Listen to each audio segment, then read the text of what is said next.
நிகழ்ச்சியின் துவக்கமாக அல் ஹாஃபில் சாலிஹ் அர்ஷத் அவர்களை கிராத் ஓதி துவக்கி வைக்குமாறு கேட்டுக்கொள்கிறேன்.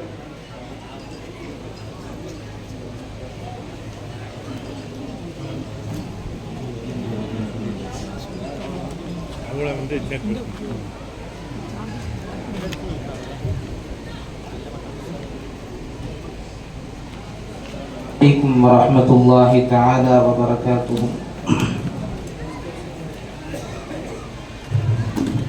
أعوذ بالله من الشيطان الرجيم.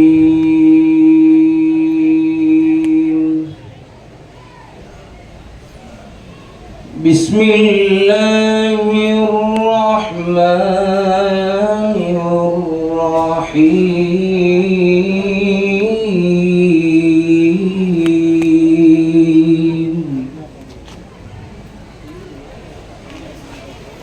ما كان على النبي من حرج فيما فرض الله له سنة الله في الذين خلوا من قبل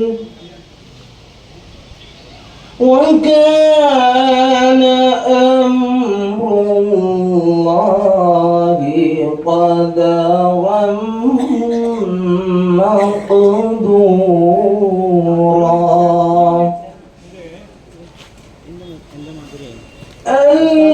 الذين يبلغون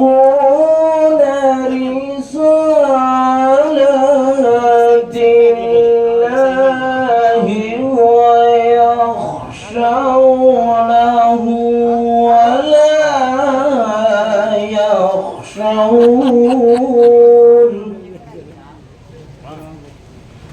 ولا يخشون أحدا إلا الله وكفى بالله حسيبا.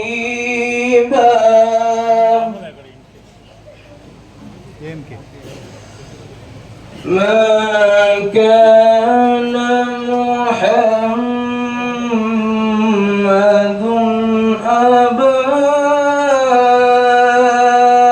أحد من رجالكم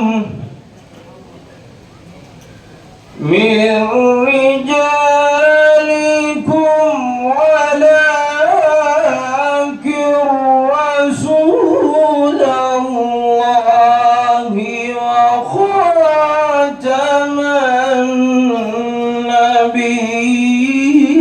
النبيين وكان الله بكل شيء عليما. وكان الله بكل شيء عليما. يا أيها الذين آمنوا اذكروا الله ذكرا كثيرا وسبحوا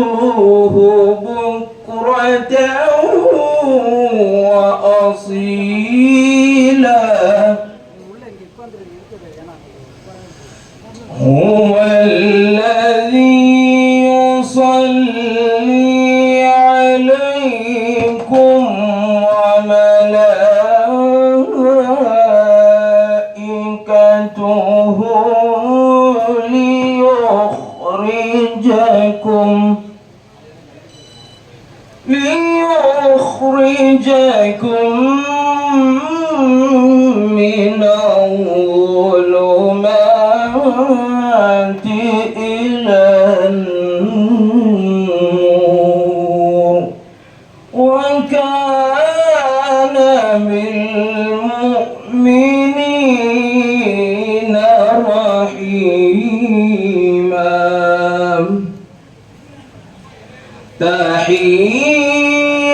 تحيتهم يوم يلقونه سلام وأعد لهم أجرا كريما صدق الله العظيم السلام عليكم ورحمة الله تعالى وبركاته ஜஸாக்கல்லாஹ் ஹைர். அடுத்ததாக வரவேற்புரை ஆற்றுமாறு அதிரை ரயில் பயணிகள் நலச்சங்கத்துடைய செயலாளர் மரியாதைக்குரிய ஏஐ அப்துல் ரசாக் அவர்களை அழைக்கிறேன்.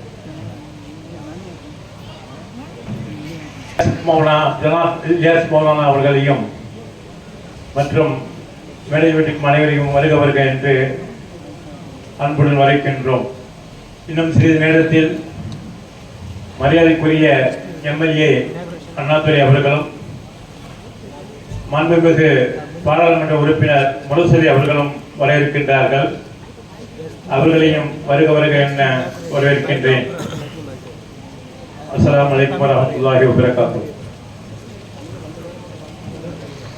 அவர்கள் இந்தியாவில் இருக்கக்கூடிய தலைசிறந்த அறிஞர் பெருமக்களில் ஒருவராக இருந்து கொண்டும் மேலும் நல்ல கல்வியாளராகவும் சமூக செயற்பாளராகவும் விளங்கிக் கொண்டிருக்கிறார்கள்.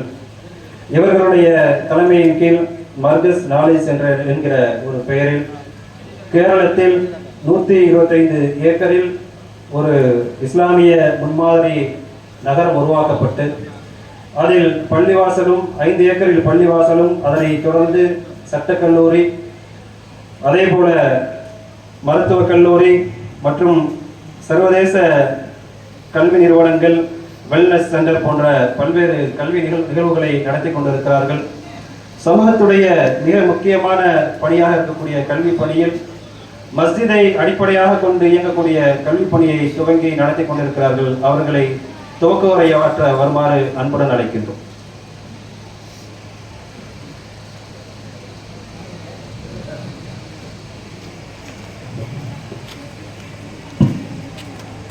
السلام عليكم ورحمة الله وبركاته. بسم الله الرحمن الرحيم. الحمد لله رب العالمين. اللهم صل على سيدنا محمد وعلى آله وصحبه أجمعين. علماء பெருமக்களே, and dear friends, the Muslim leaders of Adrambarna, لمسجد أسس على التقوى من أول يوم أحق أن تقوم فيه رجال يحبون أن يتطهروا والله يحب المطهرين. الله سبحانه وتعالى വിശുദ്ധ ഖുർആനിൽ അരുൾ ചെയ്ത ലമസ്ജിദുൻ ഉസ്സിസ അല തഖ്വ മിൻ അവ്വൽ യൗം, ആദ്യ ദിവസത്തിലിരുന്ന് തഖ്വയുടെ മേൽ അടിപ്പടി ചെയ്യപ്പെട്ട മസ്ജിദ് മട്ടും உங்களுக்கு தொழுക വേണ്ടി അനുകൂലമാണ് ഇടം. There is only the suitable place for you sallallahu alaihi wasallam to pray.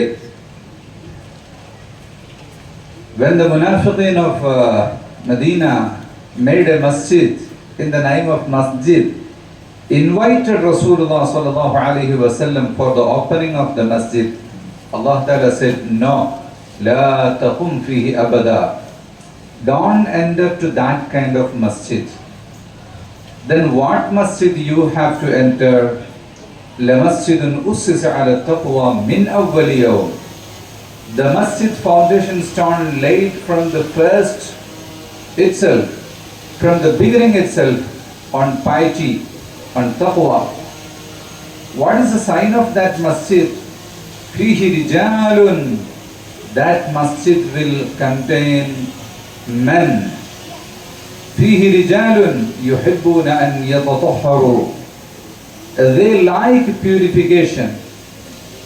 அவங்கள் சுத்திய இஷ்டப்படுന്ന அந்த ஆண்கள் மாத்திரமுள்ள மஸ்ஜித், அந்த மஸ்ஜித் மட்டும் தக்வாயில் அதிஷ்டிதമായ மஸ்ஜித். அப்போ தக்வாயில் அதிஷ்டிதമായ மஸ்ஜிதினுடைய ஒரு சைடு அங்கே ஆண்கள் இருக்கும் என்பது. ஆண்கள் என்று சொன்னால் அல்லது யுஹிப்பூன அன் யதஹரு, அவர் சுத்திய இஷ்டப்படும். They like the purity in their heart and also outside. To enter to the masjid, you need purity in your body, in your dress, as well as your mind also pure. When you come to masjid by walking, when you make purification, the ablution, and you enter to the masjid with your right foot, and you say, Allahumma aftah li abwab rahmatik. Allah Ta'ala open the doors of the mercy to you. When you enter to the masjid and waiting for namaz, you are in namaz. Namazukku kaattonde irikkumbodellam nee namaz seyyudha adhe reethiyil sawabu kedikkumange. அந்த நமாஸ்ல அல்லாஹு அக்பர் என்று சொன்ன கைகள் இப்படி செய்த அல்லாஹு அக்பர் கை வைக்கின்ற நேரம் எல்லா இபிலிஸ் ஷைத்தான் அதே ரீதி எல்லா ஷர்ராய every thoughts, every bad thoughts, you send them away and keep Allah subhanahu wa ta'ala only in your mind. That's why you're keeping your hands beneath your chest and your finger in your heart. Subhanallah. Then you recite وَجَّهْتُ وَجْهِيَ لِلَّذِي فَطَرَ السَّمَاوَاتِ وَالْأَرْضَ حَنِيفًا مُسْلِمًا وَمَا أَنَا مِنَ الْمُشْرِكِينَ. You say, I am a pure Muslim, and I believe in Allah subhanahu wa ta'ala. Islam is the only religion which lead to the paradise. That is the only religion accepted by Allah subhanahu wa ta'ala. I submit everything of my namaz, hajj, all my action, my words and deeds to Allah subhanahu wa ta'ala. That is ikhlas. Then you recite Fatiha, then you recite Quran, other surah, and you bowing. Then you go into the prostrate after I'tidal. So this all you show Allahu Akbar. Allah is the greatest. I am very humble and I am very simple. That's why you have to keep your forehead in the earth. When you keep your forehead in the earth and your back up, the head down, you are showing the ultimate taqwa, ultimate closer to Allah subhanahu wa ta'ala. أقرب ما يكون العبد إلى الله وهو ساجد. The man, the human being, will be more closer to Allah subhanahu wa ta'ala when he is in sajda, when he put his great forehead in the earth and keep his back up and up down. Subhanallah. This namaz is mandatory for every Muslim, aqil, baligh and tahir. Every pure, matured and wise Muslim, they should perform 5-time namaz. Ladies, when they are in purity with menstrual period or something, they don't want to pray. All other time, women also have to pray. This prayer is the submission to Allah subhanahu wa ta'ala, and inna salata tanha anil fahsha'i wal munkar. This namaz will keep you away from all kinds of evils and devils. So, the sign of a Muslim is performing 5-time namaz. And the namaz always is a sign of the mahabbat, and it is the sign of the piety, and the masjid is the center of harmony. Because the masjid 5 times says Allahu Akbar, Allah is the great. So here the Muslim, Hindus, Christians, Jainas, Parsis, Sikh, whoever it, they are all human beings. Allah is the great. So one cannot defeat others, one cannot harass other people. Everybody is equal in the earth. Allah subhanahu wa ta'ala is the great. But the mu'min, with his belief, his success is in the life hereafter. He is living for the life hereafter, not for here. Is dunya. Dunya is a place of experiments. Here you will have to face a lot of challenges. That is why mu'min never fear. وَلَا تَهِنُوا وَلَا تَحْزَنُوا وَأَنْتُمُ الْأَعْلَوْنَ إِن كُنتُم مُؤْمِنِينَ. Don't fear. Don't be sad. You are the superior if you are a good believer. If there is good believers, there is no problem in the earth. Everywhere there is peace. Islam, the word Islam means peace. Assalamu alaikum means peace be upon you. How a Muslim who say the name of Allah subhanahu wa ta'ala salam, peace, then he kill others, then he will defeat others, then he will destroy others. Now he cannot do any harmful to any mankind, even for the trees, plants, environment. Allah subhanahu wa ta'ala kept Makkah, the heart of the world, where we look towards when we are praying namaz. We look to the Ka'batul Sharifa. Makkah, Allah Ta'ala made it a green city. Haram Allah Makkah. It is haram to cut the trees over there and plants, and it is not allowed to hunt in Makkah. And it is a very peaceful place. Rasulullah sallallahu alaihi wasallam made Medina also green and biodiversity. No trees or plants should be cut, no hunting allowed there, and there is no any kind of quarrels or disputes or internal anti-peace. So Islam is salam, peace. That is why after namaz, when he finished the namaz, the mu'min says, Assalamu alaikum wa rahmatullah to the right side people. Assalamu alaikum wa rahmatullah. The people in the left side also, he says, Salam, peace, peace, always peace. Tamil Nadu, mashallah. In the Tamil மாவட்டம் அது ரொம்ப அருமையான சிறப்பான சரித்திரம் இருக்கின்ற ஒரு மாவட்டம். இங்கே உலமாக்கள், அவுலியாக்கள், சாலிஹீங்கள், சாதாத்துக்கள் இருந்த இடம்.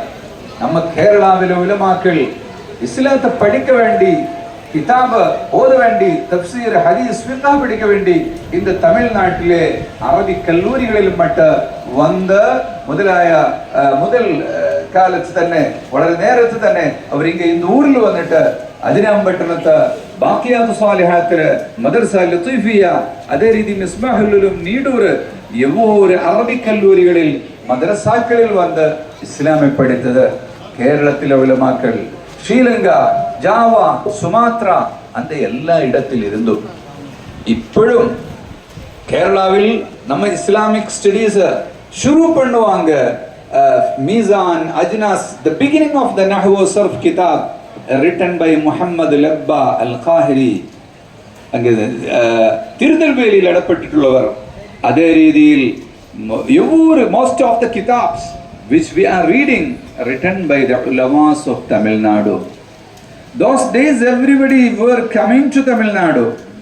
Now, the center of the knowledge will change from Medina to Kufa, then Basra, then Baghdad, then Tunisia, then Morocco, then Samarkand, Tashkent, Khiva, Bukhara, Kabul, Karachi, Jilhi, all these places became the center of the knowledge.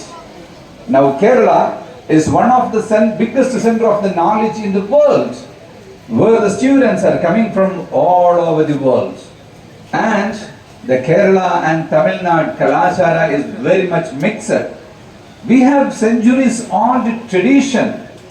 So we are following the traditional system of Islam, where Rasulullah sallallahu alaihi wasallam taught us. Ihdina as-sirat al-mustaqim. Sirat al-mustaqim. What is the sirat al-mustaqim? صراط الذين أنعمت عليهم, the way of the path of the blessed people. صراط الذين أنعمت عليهم, who is the blessed people? فأولئك مع الذين أنعم الله عليهم من النبيين والصديقين والشهداء والصالحين. That is Anbiya, Awliya, Salihin, Shuhada. Their path, that is a path of Ahlul Sunnati wal Jama'ah. You know, there will be a lot of groups, different sects, different types of people speaking with Quran. يضل به كثيرا ويهدي به كثيرا. By the sake of Quran, so many people will be deviated from the belief. By the sake of Quran, while they are reading in its right way, they will be guided and they will be on the straight path. That is Ahlul Sunnati wal Jama'ah. So we have to follow the real path taught by Rasulullah sallallahu alaihi wasallam and Sahaba Kiram and Tabi'in, Tabu'ut Tabi'in, Imam Abu Hanifa, Imam Malik bin Anas, Imam Shafi'i, Imam Ahmad bin Hanbal radiyallahu anhum. الشيخ عبد القادر الجيلاني, شيخ أحمد الكبير الرفاعي, شيخ خواجة معين الدين Chishti الأجميري, عبد القادر ولي Nagaur, Ibrahim பாதுஷா, அந்த மாதிரி உலமாக்கள் அவுலியாக்கள் காமிச்சு கொடுத்த அதே ரீதியில் மட்டும் நமக்கு நம்முடைய இஸ்லாத்தை சேர்த்து அதே ரீதியில் நம்முடைய இஸ்லாம் சேர்த்து நமக்கு முன்னோட்டு போக வேணும். அல்லாஹ் சுப்ஹானஹு வ தஆலா தௌஃபீக் செய்யுமாக. அல்ஹம்துலில்லாஹ், சிறப்பான ஒரு பள்ளிவாசல் இங்கே ஷேக் முகமது சாஹிப் அவர்கள் அவரை சேர்ந்த குடும்பங்கள் எல்லாமே சேர்த்து நல்ல ஒரு பள்ளிவாசல் கட்டியாது. அல்லாஹ் ரப்ப சுப்ஹானஹு வ தஆலா கபூல் செய்யுமாறாக. இந்த பள்ளிவாசல் கயாமத் நாள் வரை தொழுதுന്ന இடமாய், இல்மத் படிക്കുന്ന இடமாய், ഇസ്ലാത്തിനുடைய ഒരു കലാചാര കേന്ദ്രമായി അല്ലാഹു സുബ്ഹാനഹു വ തആല എല്ലാ കാലത്തിലും दायम रखना चाहिए. और इंशाअल्लाह मैं दुआ करता हूँ, हमेशा दुआ करता हूँ. इंशाअल्लाह பெரிய உலமாக்கள் எல்லாரும் இங்கே அதே ரீதி நம்ம respected MLA, all people are waiting, so I don't want to take much of your time. Once again I congratulate the builder of the masjid and the people along with him and all of you, because whoever build a masjid in dunya, that is the house of Allah subhanahu wa ta'ala, Allah ta'ala will make a house for him. So may Allah join all of us in the paradise, in the garden with Rasulullah sallallahu alaihi wasallam and all other anbiya, awliya, salihin. Thanking you. Assalamu alaikum. Erode மஸ்ஜித் சேவைக்குழுவுடைய பொறுப்புதாரி முகமது இம்ரான் சாஹிப் அவர்களை சிறப்புரையாற்றுமாறு அழைக்கிறேன்.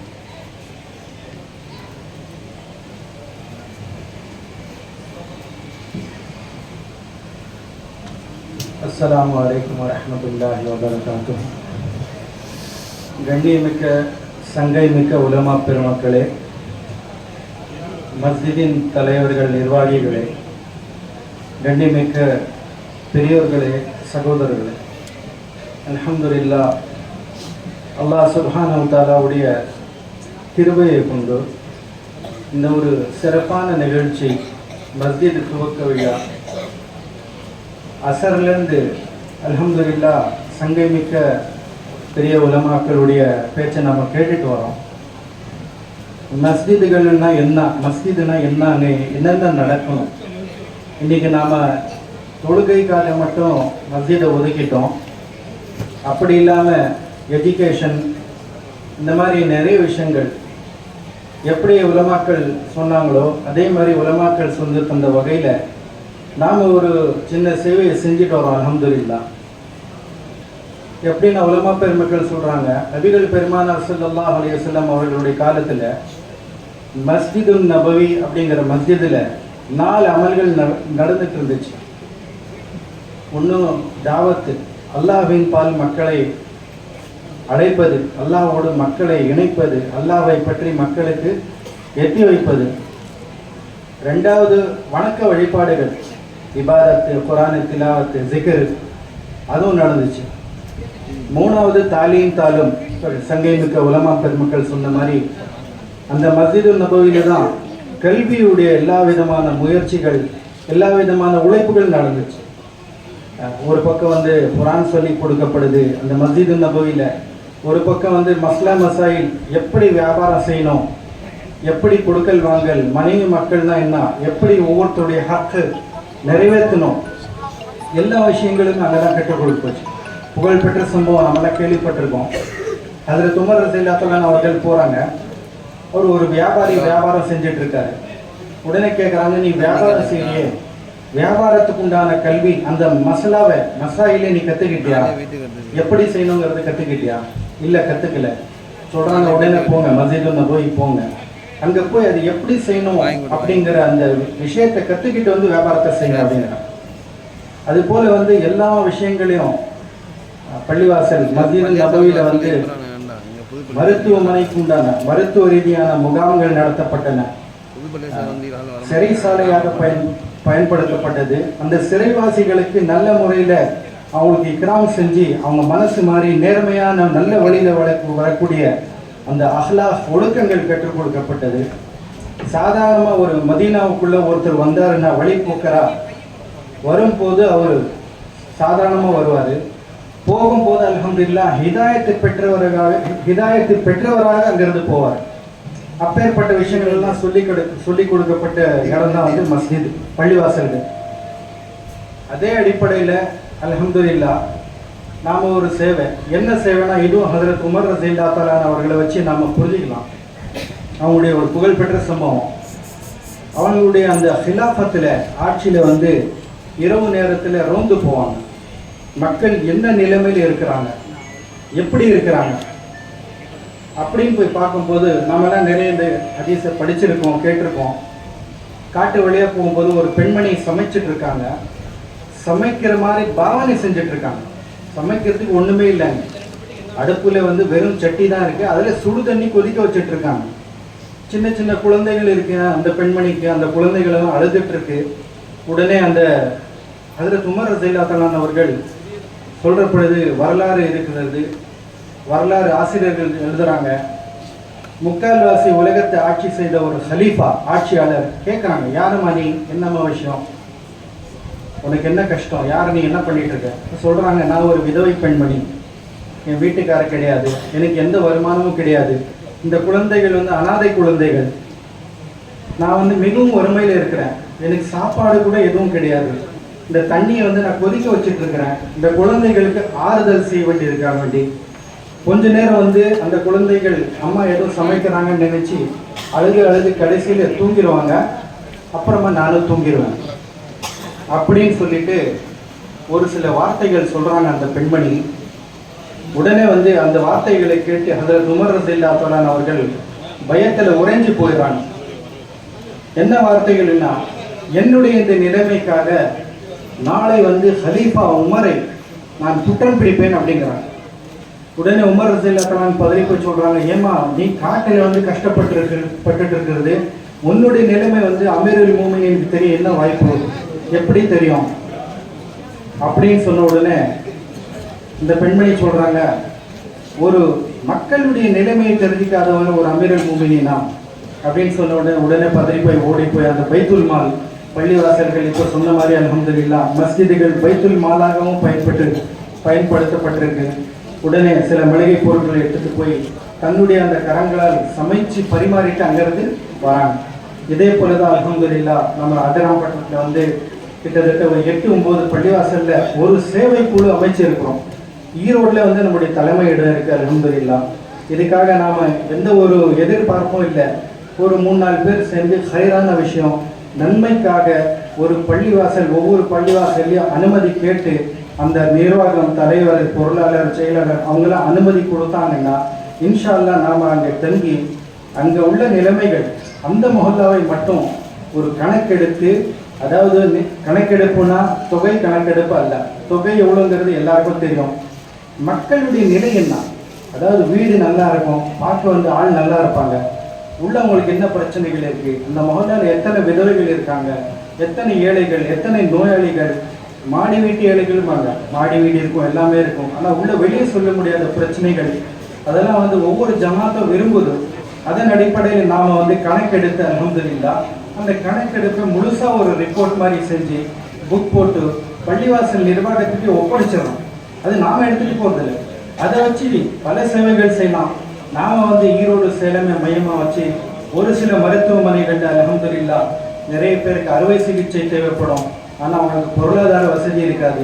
மஸ்ஜிதுடைய ஒவ்வொரு மஸ்ஜித் அந்தந்த மொஹல்லாவாசிகளுடைய அந்த கஷ்டத்தை, அவங்களுக்கு அறுவை சிகிச்சை தேவைன்னா இன்ஷா அல்லாஹ் அவங்க மஸ்ஜித் பரிந்துரை கடிதத்தோடு நாம் எவ்வளோ குறைவான செலவு முடியுமோ அல்லது இலவசமாகவோ அவங்களுக்கு இன்ஷா அல்லாஹ் மருத்துவ சேவை செஞ்சுட்டு வரோம். இந்த கணக்கெடுப்பு அடிப்படையில் நாம் எடுத்துட்டோம்னா இன்ஷா அல்லாஹ் பெரிய பிரயோஜனமாக இருக்கும். ஆக வந்திருக்கக்கூடியவங்கள நிறைய பள்ளியோட தலைவர்கள் இருப்பீங்க, பொறுப்பாளர் நிர்வாகிகள் இருப்பீங்க. எல்லாருக்கிட்டே நாம் அன்பாக ஒரு வேண்டுகோள் வைக்கிறோம். நம்ம இந்த சேவைக்குழு பற்றி தெரிஞ்சுக்கணும்னா இன்ஷா அல்லாஹ் ஏற்கனவே 8-9 பள்ளிகள் சொல்லி நம்ம ஆரம்பிச்சிட்டோம். நீங்கள் எம்எஸ்கே மஸ்ஜித் சேவைக்குழுன்னு சொல்லி யூடியூப்பில் ஃபேஸ்புக்கில் டைப் பண்ணுங்கள். இன்ஷா அல்லாஹ் தமிழகம் முழுவதும் எத்தனை பள்ளிவாசல் கிட்டத்தட்ட 1000 பள்ளிவாசலுக்கு மேலே நம்ம தொடங்கி நடந்துட்டு இருக்க அல்லாஹ்வுடைய கிருபையில் நீங்கள் தெரிஞ்சுக்கலாம். எல்லாம் வல்ல அல்லாஹ் நம் அனைவருடைய எல்லா விதமான சேவைகளையும் எல்லா விதமான நல்ல காரியங்களையும் கபூல் செய்து தந்தருள்வானாக. ஆமீன். அல்ஹம்துலில்லாஹ். ஜஸாக்கல்லாஹ். சிறப்பு விருந்தினர்களாக தேர்ந்தெடுக்கக்கூடிய திராவிட முன்னேற்ற கழகத்துடைய தஞ்சை தெற்கு மாவட்ட செயலாளரும் நமது பட்டுக்கோட்டை தொகுதியுடைய சட்டமன்ற உறுப்பினருமான மரியாதைக்குரிய காவண்ணா அண்ணாதுரை பிஎஸ்சிபிஎல் எம்எல்ஏ அவர்களையும், தஞ்சை பாராளுமன்ற உறுப்பினர் மரியாதைக்குரிய முரசொலி பிஎஸ்சி எல்எல்பி எம்பி அவர்களையும் குழு சார்பாக வருக வருகை என வரவேற்கிறோம்.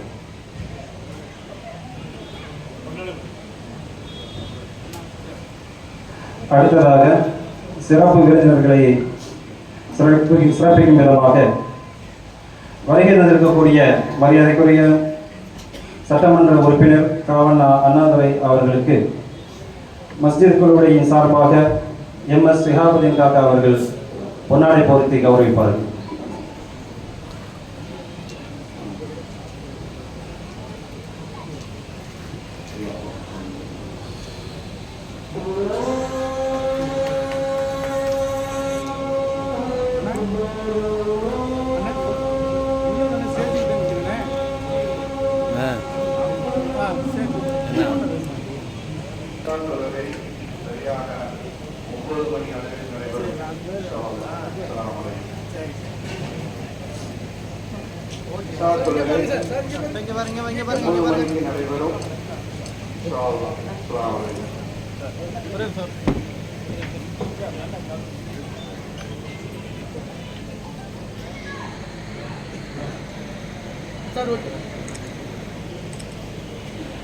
அடுத்ததாக முகமது ஹக்கீம் அஸ்னரி அவர்களுக்கு பேராசிரியர் எம்ஏ அப்துல் காதர் சார் அவர்கள் பொன்னாடை போர்த்தி கௌரவிப்பார்கள்.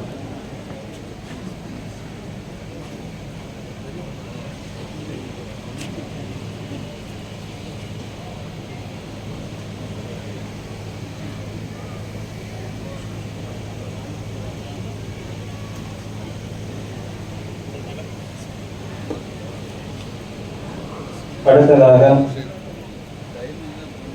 ரியாசின் அவர்களுக்கு என் முகமது ஜுனைத் அவர்கள் பொன்னாடை போர்த்தி கௌரவிப்பார்கள்.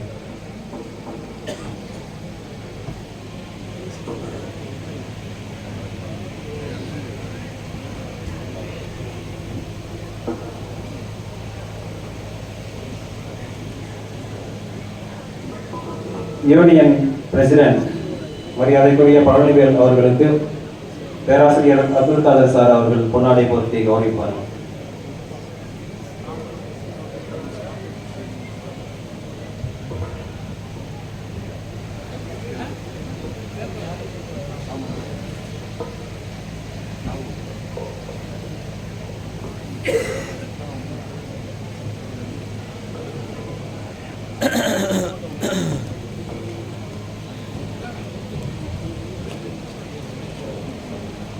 புதுக்கோட்டையில் உள்ளோர் ஊராட்சி மன்ற தலைவர் அவர்களுக்கு மரியாதைக்குரிய எஸ்.எச். அஸ்லாம் அவர்கள் பொன்னாடை போர்த்தி கௌரவிப்பார்கள்.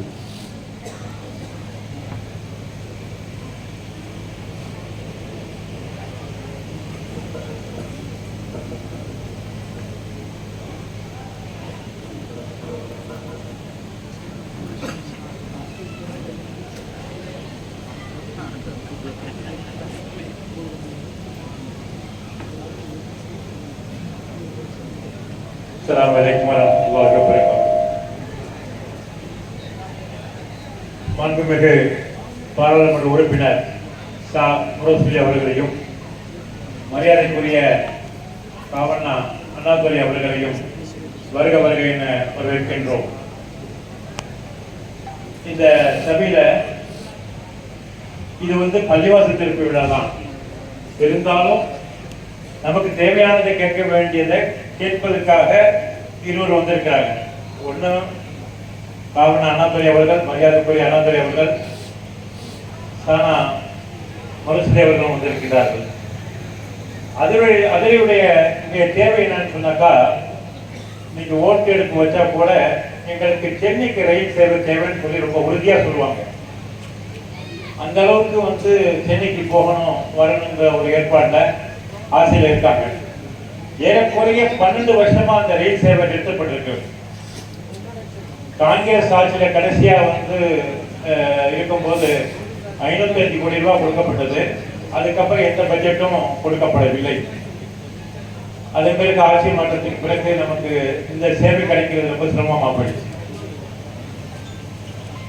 மரியாதைக்குரிய காவண்ணா அண்ணாதுரை அவர்களும் முரசொலி அவர்களும் இந்த சேவையை, இந்த ரயில் சேவையை சிறப்பாக எங்களுக்கு பெற்றுத் தருவார்கள் என்ற நம்பிக்கை இருக்கின்றது. குறிப்பாக மாண்புமிகு முதலமைச்சர் அவர்களை சந்திப்பதற்கு காவண்ணா அண்ணாதுரை அவர்கள் முயற்சி எடுத்து எங்கள் சங்கத்தின் சார்பாக கோரிக்கை வைப்பதற்கு ஏற்பாடு செய்யும்படி அன்புடன் கேட்டுக்கொள்கின்றோம். டெல்லியில முக்கியமா அமைச்சர், சேர்மன் இவர்கள்லாம் சந்திக்கிறதுக்கு தொடர்ந்து வேலை செய்ய வேண்டியிருக்கு. இங்க மேடையில கேரளாக்காரங்க இருக்காங்க. ஆச்சரியமான விஷயம் என்னன்னு சொன்னா, ஒரு கோரிக்கை சொன்னா எல்லா கட்சியும் ஒன்னா சேர்ந்துருவாங்க. கம்யூனிஸ்ட், காங்கிரஸ் எல்லாமே ஒன்னா சேர்ந்து அவங்க சாதிப்பாங்க. அந்த சாதனை நம்மகிட்ட இல்லை. நம்ம கோரிக்கை தனித்தனியா தான் வைக்க வேண்டியிருக்கு. அதனால இந்த கோரிக்கையை டெல்லியில ரொம்ப அவசரமான ஒரு கோரிக்கையா இருக்கிறதுனால அழுத்தம் திருத்தமா ஒரு கோரிக்கை வைக்கிறதுக்கு மாண்புமிகு பாராளுமன்ற உறுப்பினர் முரசொலி அவர்கள் இதற்கான முயற்சியில் எடுக்க வேண்டும். அவரிடத்தில் ஒரு கோரிக்கை மனு கொடுப்பதற்காக அதிராம்பட்டு நல பயணிகள் நலச்சங்கம் தலைவர் MS ஷஹாப் அவர்களை அன்புடன் அழைக்கின்றேன்.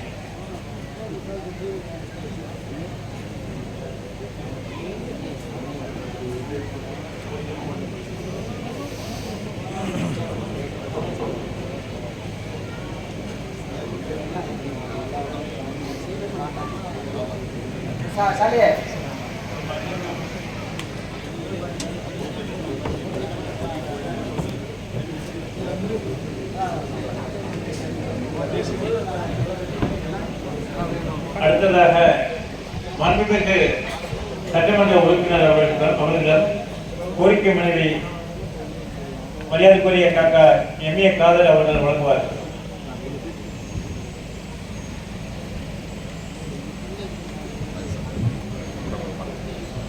இந்த கோரிக்கை கொடுத்தாச்சு. இந்த கோரிக்கையில முக்கியமானது என்னன்னாக்கா, கடந்த 12 வருஷமா ட்ரெயின் இல்லைங்கிறது ஒரு முக்கியமான கோரிக்கை. நேற்று DRM வந்துட்டு போனாங்க, அதிராமணத்துக்கு இன்ஃபர்மேஷன் வந்துட்டு போனாங்க. இந்த MP கூட பட்டுக்கோட்டையில பேட்டி கொடுத்துருந்தாங்க.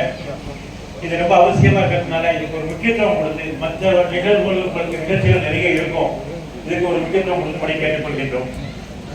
அஸ்ஸலாமு அலைக்கும் வரஹ்மத்துல்லாஹி வபரகாத்துஹு.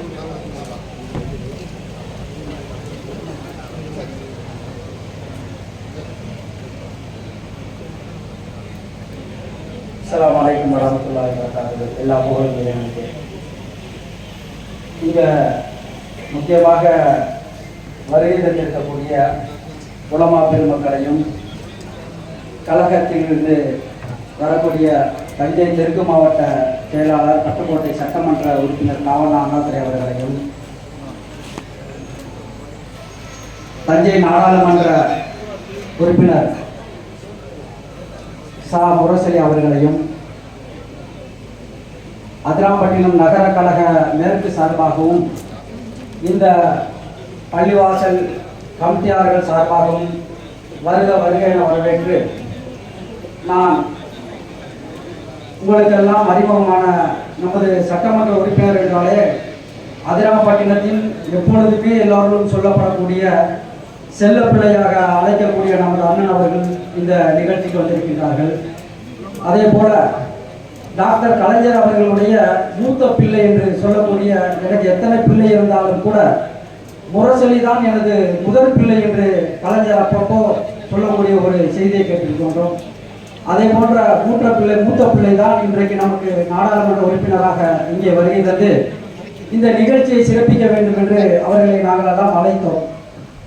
இந்த பள்ளிவாசல் நிர்வாகம் இந்த மேடையை பள்ளியிலே அமைக்க வேண்டும் என்ற ஒரு நோக்கத்தோடு சிறிய ஒரு முயற்சிகளை செய்து கொண்டிருந்தார்கள்.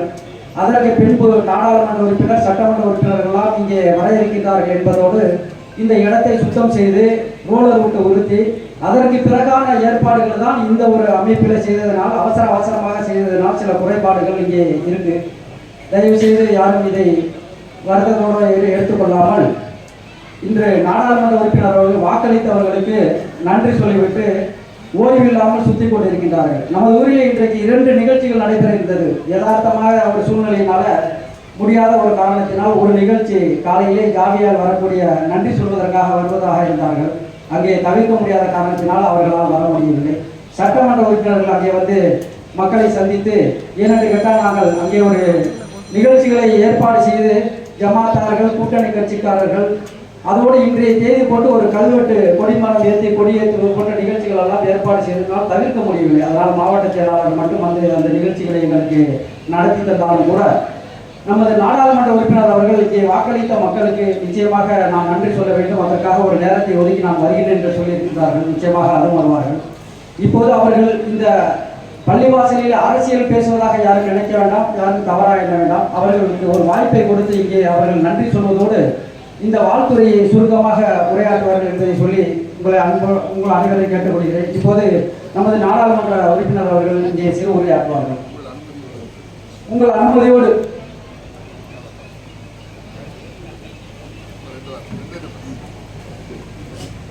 நிச்சயமா நான் அரசியல் பேச மாட்டேன். இந்த பள்ளிவாசலில் இந்த திறப்பு விழாவிற்கு மேடையில் அமர்ந்திருக்கிற இஸ்லாமிய பெருமக்களுடைய உலமாக்களே, எதிர வீட்டிருக்கிற பெரியவர்களே, சகோதர சகோதரிகளே, உங்கள் அனைவருக்கும் என்னுடைய பணிவான வணக்கம். இந்த நிகழ்விலே நான் பங்கேற்க காரணமாக இருந்த மதுரை மேற்கு நகரத்தினுடைய செயலாளர் அருமை அண்ணன் அஸ்லாம் அவர்களே, தஞ்சாவூர் தெற்கு மாவட்ட திராவிட முன்னேற்ற கழகத்தினுடைய செயலாளர், பட்டுக்கோட்டை சட்டப்பேரவை உறுப்பினர் அவர்களே, பட்டுக்கோட்டை ஒன்றிய பெருந்தலைவர் அவர்களே, நிகழ்வில் பங்கேற்றிருக்கிற பெரியவர்களே, நண்பர்களே, உங்கள் அனைவருக்கும் என்னுடைய பணிவான வணக்கம். நிறைய கோரிக்கை மனுக்கள்லாம் சொல்லியிருக்கிறாங்க. நான் அதுக்கான விளக்கத்தை சொல்கிறேன்.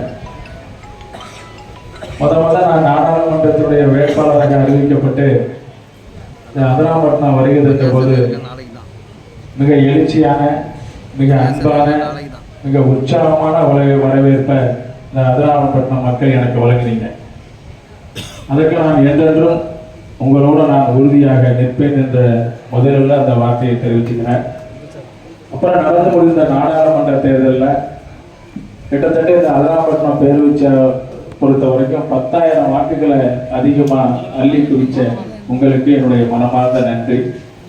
அதுலேயும் கிட்டத்தட்ட இந்த மேற்கு நகர பகுதியில் 7,500 வாக்குகளை பெற்றுக் கொடுத்த அருமை சோதரர் அஸ்லாம் அவர்களோடு இணைந்து பணியாற்றிருக்கிற அத்தனை பெரியவர்களுக்கும் என்னுடைய நெஞ்சார்ந்த நன்றியினை தெரிவித்துக் கொள்கிறேன்.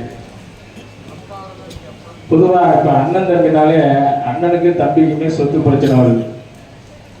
அண்ணனை சரி நம்ம தம்பிக்கு தானே விட்டு கொடுக்குறோம் அப்படின்னு நினைக்க மாட்டேங்கிறான். நீதிமன்றத்தில் பார்த்தீங்கன்னா பாதி பிரச்சனைகள் அண்ணன் தம்பியுடைய வழக்காக தான் இருக்கு. நான் வழக்கறிஞராக பதிவு செய்து நெருக்கி 1 ஆண்டுகளாக நான் அந்த வழக்கறிஞர் பதிவை செய்தேன், பணியை செய்தேன். சும்மா ஒரு 10 குழி இடத்துக்காக 2 பேரும் அடிச்சுக்கிட்டு கிட்டத்தட்ட 10 லட்சமாக செலவு பண்ணிக்கிட்டு 7-8 வருஷமாக கோர்ட்டுக்கு அலைஞ்சிட்டு இருப்பான். அப்படிப்பட்ட காலகட்டத்தில் ஒரு பள்ளிவாசலை கட்டி நம்முடைய ஷேக் ஐயா அவர்கள், ஐயா ஷேக் முகமது அவர்கள் தன்னுடைய சொந்த நிதியில் ஒரு பள்ளிவாசலை கட்டி அதை இந்த மக்களுக்கு ஒப்படைக்கிறாருன்னா அவருடைய மனசு எவ்வளோ பெரிய மனசுங்கிறத நான் புரிஞ்சுக்கிறேன். நேற்று எதுனா நான் அஸ்லாம் அவர்கள் சொன்னாங்க, மாதிரி ஷேக்குங்கிறவர் அவருடைய சொந்த நிதியில் அதிராம்பட்டினத்தில் பள்ளிவாசலை கட்டியிருக்காரு. கட்டி இன்னைக்கு அதை மக்களுக்கு ஒப்படைக்கிறாரு. அந்த நிகழ்வில் நீங்கள் பங்கேற்கணும்னு சொன்னார். நிச்சயமாக வர்றேங்கிற சொல்லி நாங்கள் இந்த நிகழ்வில் இப்போ பட்டுக்கோட்டை மக்களுக்கெல்லாம் நன்றியை சொல்லிட்டு நேராக இந்த நிகழ்வில் நான் பங்கேற்கிறேன். அதற்காக ஐயா ஷேக் அவர்களுக்கு என்னுடைய தனிப்பட்ட முறையில் அவருக்கு என்னுடைய நெஞ்சார்ந்த நன்றியினை தெரிவித்துக் கொள்கிறேன். பொதுவாக இஸ்லாம் மார்க்கம், இஸ்லாமினுடைய கோட்பாடுகளை என்னை கவர்ந்தது எதுவென்று சொன்னால், வாழ்க்கையில் ஒரு முறையிலும் நீங்கள் மெக்கா செல்ல வேண்டும், வட்டிக்கு விடக்கூடாது, தங்க ஆபரணங்கள் அணியக்கூடாது, ஒரு நாளைக்கு 5 முறை தொழுவணும். இது போன்ற அந்த முக்கியமான மார்க்கங்கள் எல்லாம் என்னை கவர்ந்தது. தஞ்சாவூரில் நம்முடைய முன்னாள் வணிக வரித்துறை அமைச்சர் பெரியப்பா உபயோதுல்லா அவர்கள், நான் சிறு வயதிலிருந்து என்னை 2ஆம் வகுப்பிலிருந்து என்னை பார்த்தவர், அதனால் அவரை பெரியப்பா என்று தான் நான் அழைப்பேன். இறுதி காலம் தொட்டு கிட்டத்தட்ட 1982 அவருடைய இறப்பு வரையில் அவரும் என்னுடைய தந்தையாரும் மிக நெருக்கமாக பணியாற்றியவர்கள். அதனால தான் நான் அவரை பெரியப்பான்னு அழைப்பேன். எங்கள் வீட்டில் நடக்கிற எந்த நிகழ்வானாலும் அவர் தான் முன்னாடி இருப்பார். 1992ஆம் ஆண்டு எங்கள் வீடு குடி போனோம். நீங்கள் யாரும் தப்பாக நினைக்கக்கூடாது. பொதுவாக வழக்கப்படி வீடு குடி போகிறதுனா நீங்கள் எப்படி கேள்விப்பட்டிருப்பீங்கன்னா, காலையில் எழுந்திரிச்சு ஐயரை வச்சு யானை நடத்தி அதுக்கப்புறம் பசுமாட்டை உள்ளே விட்டு இந்த மாதிரி நிகழ்வுலாம் நடக்கும். ஆனால் எங்களுடைய இல்லத்திலே அந்த எந்த நிகழ்வும் நடக்கலை. என்னுடைய தந்தையார் என்னுடைய தாத்தா படத்தை எடுத்து மாட்டினார். காலையில் 5 மணிக்கு எங்கள் குடும்பத்தில் உள்ளவங்க எல்லாத்தையும் கூப்பிட்டாரு. எனக்கு கடவுள் அவர் தான், எல்லாரும் மாலை போடுங்கன்னு எல்லாத்தையும் கும்பிடுங்கன்னு சொன்னார். கும்பிட்டோம். சரியாக 7 மணி அளவில் தஞ்சாவூருடைய அப்பா ஒரு 89 சட்டமன்ற உறுப்பினராக இருந்தார். சரியாக 92 அந்த வெற்றி வாய்ப்பை இழந்த போது தஞ்சை நகர கழக செயலாளரோட பணியாற்றவர். அவர் 7 மணிக்கு வந்தார். இப்போடா கட்டணும், அவர் தான் அந்த வீட்டை திறந்து வச்சார். கீழே சின்னதாக கட்டணும், அப்புறம் மாடியில் கட்டணும், அப்புறம் எக்ஸ்டெண்ட் பண்ணோம். இறுதி நாள் வரையில் என்னுடைய திருமணம், என்னுடைய தங்கையினுடைய திருமணம், என்னுடைய சகோதரனுடைய திருமணம், எல்லா திருமணத்திலும் அவர் தான் எங்கள் வீட்டில் முன்னிட்டு நடத்தக்கூடியவர். அப்படிப்பட்ட ஒரு பெருந்தகை பண்பாளர். வலது கைக்கு கொடுக்கிறது இடது கைக்கு தெரியக்கூடாதுன்னு சொல்லுவாங்க. அப்படிப்பட்ட மிகச்சிறந்த மனிதநேயர் பெரியப்பா உபயோதுல்லா அவர்கள். இந்த நிகழ்வில் அதிராம்பட்டினத்தில் நீங்கள் என்னை அழைச்சிருக்கீங்க, கோரிக்கைகளை சொல்லியிருக்கிறீங்க. நாடாளுமன்றத்துடைய கூட்டத்தொடர் மொத்தம் போன கூட்டத்தொடரில் நடந்தது 3 நாட்கள். நாங்கள்லாம் பதவியேற்று ஏற்றுக்கிட்டோம். அதுக்கப்புறம் நடந்தது மொத்தம் 7 நாள் தான். மொத்தம் 11 நாள் நாடாளுமன்றத்துடைய கூட்டத்தொடரில் நடந்தது இதுதான். ஆனால் உங்களால் தேர்ந்தெடுக்கப்பட்ட நாடாளுமன்ற உறுப்பினர் 2 முறை ரயில்வே அமைச்சரை சந்தித்திருக்கிறேன். நீங்கள்லாம் அது பத்திரிகையில் பார்த்துருப்பீங்கன்னு நினைக்கிறேன். ரயில்வே அமைச்சரை சந்தித்தேன், ரயில்வே போர்டுடைய வாரிய தலைவரை சந்தித்தேன், அதுக்கப்புறம் தென்னக ரயிலுடைய பொது மேலாளரை சந்திச்சிருக்கேன்.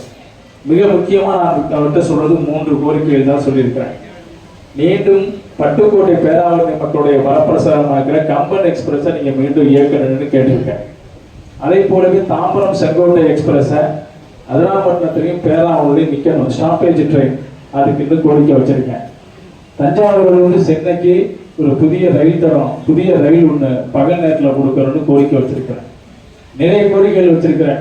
மன்னார்குடி டு பட்டுக்கோட்டை, தஞ்சாவூர் டு புதுக்கோட்டை, பட்டுக்கோட்டை தஞ்சாவூர் அரியலூர் போன்ற வழித்தடம், இதெல்லாம் நிறைய கோரிக்கைகள் வச்சுருந்தா கூட மிக முக்கியமாக நான் நினைக்கிறது 2 தான். ஒன்று கம்பன் எக்ஸ்பிரஸை மீண்டும் இயக்கணும், தஞ்சாவூர்லேருந்து ஒரு பகல் நேரத்தில் ஒரு ட்ரெயினை கொடுக்கணுங்கிறது முக்கியமான கோரிக்கையாக நான் வச்சுருக்கேன்.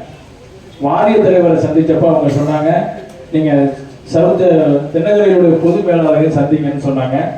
நான் அடுத்த நாள் டெல்லியிலிருந்து வந்து தென்னகரையுடைய பொது மேலாளரை சந்தித்து கோரிக்கை வச்சேன். வச்சுட்டு அவர் சொன்னார், 2 நாட்கள் கழித்து நான் விழுப்புரம் வரைக்கும் வரேன், அதனால நாங்கள் வரேன்னு சொன்னார். நான் சொன்னேன், விழுப்புரம் வர வரைக்கும் நீங்கள் வருவீங்க, தஞ்சாவூருக்கு வாங்க, தஞ்சாவூர் ரயில்வே நிலையத்தில் நடக்கிற பணிகளை பாருங்க அப்படின்னு சொல்லிட்டு தஞ்சாவூருக்கு வந்தார். என்னுடைய கோரிக்கையை ஏற்று தஞ்சாவூருக்கு வந்தார். தஞ்சாவூர்ல இந்த கோரிக்கை நான் மட்டும் வச்சேன், கம்பன் எக்ஸ்பிரஸை மீண்டும் இயக்கணும் அப்படின்னு சொல்லிட்டு. அதுக்கப்புறம் நம்ம பேராவூரணி பட்டுக்கோட்டையை சேர்ந்த மக்கள் எல்லாம், பட்டுக்கோட்டை பேராவூரணி ரயில்வே ஸ்டேஷன் ரொம்ப மோசமா இருக்கு, இதை நீங்க சொல்லணும் பார்க்கணும்னு சொன்னாங்க. ஒரு 4-5 நாளுக்கு முன்னாடி திருச்சி டிஆரோட தொலைபேசியில் தொடர்பு கொண்டு இந்த 2 ஸ்டேஷனையும் நீங்கள் பார்க்கணும், நேரில் வரணும், வாங்கன்னு கூப்பிட்டேன். என்னைக்கு வரணும்னு கேட்டார். 19ஆம் தேதி மதியம் வாங்க, நான் அங்கே நன்றி செலுத்திட்டு இருக்கேன், அங்கே வாங்கன்னு சொன்னேன். நேற்று பட்டுக்கோட்டைக்கு வந்துட்டார். வந்துட்டு ஒரு சிறு தவிர்க்க முடியாத காரணங்களால, சார் நான் 4 மணிக்கு திருச்சியில் எனக்கு வீடியோ கான்ஃபரன்ஸ் இருக்கு, அதனால பட்டுக்கோட்டையை மட்டும் பார்க்குறேன்னு கேட்டார். சரி, பேராவூரணி பகுதியில் சில கோரிக்கைகளை எங்கள்கிட்ட கொடுத்தாங்க, அதை நீங்கள் பட்டுக்கோட்டை ரயில்வே ஸ்டேஷனுக்கு எடுத்து வந்துருங்கன்னு சொல்லி பட்டுக்கோட்டை ரயில்வே ஸ்டேஷனில் வச்சு நாங்கள் இந்த பகுதியுடைய இந்த பக்கத்தில் கட்டையங்காடு அப்படிங்கிற ஊரில் ஒரு சர்வே பற்றி ஒன்று சொன்னாங்க. அதே போல் கம்பன் எக்ஸ்பிரஸை கேட்டுக்கிட்டே இருக்கிறோம், ஸ்டாப்பேஜ் ட்ரெயினை கேட்டுக்கிட்டே இருக்கிறோம். அதையும் அவர்கிட்ட கோரிக்கை வச்சு இன்னொரு நாளில் நீங்கள் பேராவூரணி ரயில் நிலையத்தையும் வந்து பார்க்கணும்னு சொல்லியிருக்கேன். நீங்கள் எப்போ கூப்பிடுறீங்களோ வரேன்னு இருக்காரு. எனக்கு பாராளுமன்றத்துடைய கூட்டத்தொடர் நாளை மறுநாள் ஆரம்பிக்குது. அது போயிட்டு வந்தோடனே பேராவூரணி ஸ்டேஷனுக்கு கூப்பிடுறோம். நிச்சயமாக உங்கள் கோரிக்கை கம்பன் எக்ஸ்பிரஸ் நிச்சயம் வரும், அது நீங்கள் எந்த சந்தேகமும் பட வேணாம். அதே மாதிரி தாம்பரம் செங்கோட்டை நிச்சயமாக அதிராம்பட்டினத்திலையும் பேராவூர்லையும் நிற்குங்கிற உத்தரவாதத்தினை உங்கள் இடத்துல அளித்து, பொதுவாக அரசியல் பேச வேணாம்னு சொன்னால் கூட அவனும் அரசியலாக சொல்லலை, வாக்களித்த உங்களுக்கெல்லாம் என்னுடைய நெஞ்சார்ந்த நன்றியினை தெரிவித்து நிச்சயமாக பட்டுக்கோட்டை பேராவூரணி தொகுதி மக்களுடைய வளர்ச்சியிலும் குறிப்பாக அதிரை வளர்ச்சியில் நாம் கவனம் செலுத்துவேன் என்று கூறி விடைபெறுகிறேன். நன்றி, வணக்கம்.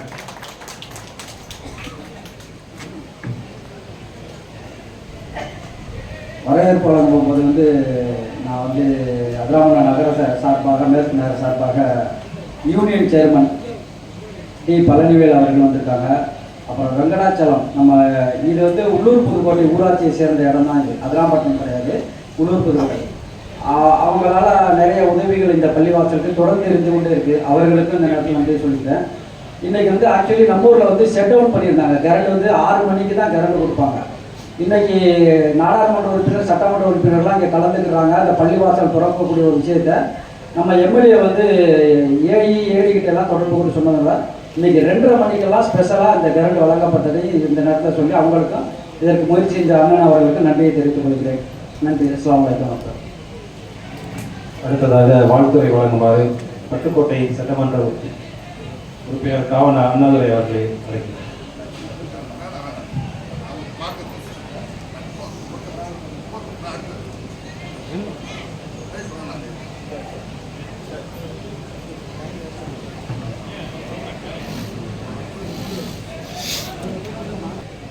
தமிழ்நாடு ஜமாஅத் உலமாவுடைய இறை செயலாளர் மரியாதைக்குரிய ஹஜ்ரத் KM இலியாஸ் ரியாசி அவர்களை சிறப்புரையாற்றுமாறு அன்புடன் அழைக்கின்றோம்.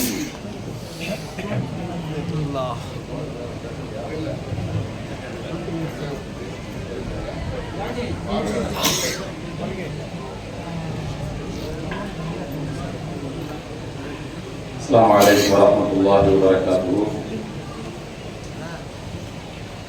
அல்ஹம்துலில்லாஹி ரப்பில் ஆலமீன் வஸ்ஸலாத்து வஸ்ஸலாமு அலா சய்யிதில் அன்பியாஇ வல் முர்சலீன் வ இமாமில் முத்தகீன் வ அலா ஆலிஹி வ ஸஹ்பிஹி அஜ்மஈன். சிறப்பு வாய்ந்த ஆயிஷா மஸ்ஜித் திறப்பு விழாவில் பங்கேற்றிருக்கின்ற அதிராம்பட்டினம் நகர்வாழ் பெரியோர்களே, இந்த நிகழ்விலே பங்கேற்று இந்த நிகழ்வுக்கு பெருமை சேர்த்துக் கொண்டிருக்கின்ற அதிரை வாழ் ஜமாத்தார்களே, முஸ்லிம் சமுதாயத்தோடு தனக்குள்ள உறவையும் அந்த சமுதாயத்திற்கு தான் நன்றி உள்ளவராக இருப்பேன் என்கின்ற அறிவிப்பையும் மெத்த பணிவோடு இங்கே சொல்லி அமர்ந்திருக்கின்ற நாடாளுமன்ற உறுப்பினர் அன்பு சகோதரர் முரசலி அவர்களே, எப்போதுமே விட்டு கொடுப்பதுதான் ஒரு சிறந்த நிர்வாகியின் அழகு என்ற இலக்கணத்தின் அடிப்படையில் சமுதாய பெரியவர்கள் நிறைந்திருக்கின்ற இந்த அவையில் தனக்கென்று ஒதுக்கப்பட்ட நேரத்தை இல்லை, அந்த நேரத்தை நான் விட்டு தருகிறேன், நான் எடுத்துக்கொள்ள விருப்பம் இருந்தாலும் கூட உங்களுக்கு நெருக்கடி தர விரும்பவில்லை என்கின்ற பெருந்தன்மை மிக்க வார்த்தையை சொல்லி நேரத்தை எங்களுக்கு மிச்சப்படுத்தி கொடுத்திருக்கின்ற மாவட்ட செயலாளர் சட்டமன்ற உறுப்பினர் அண்ணாதுரை அவர்களே, திரளாக குழுமி இருக்கக்கூடிய பெரியோர்களே, சகோதரர்களே, நம் அனைவர் மீதும் எல்லாம் வல்ல ஏக இறைவனுடைய சாந்தியும் சமாதானமும் நிலவட்டுமாக.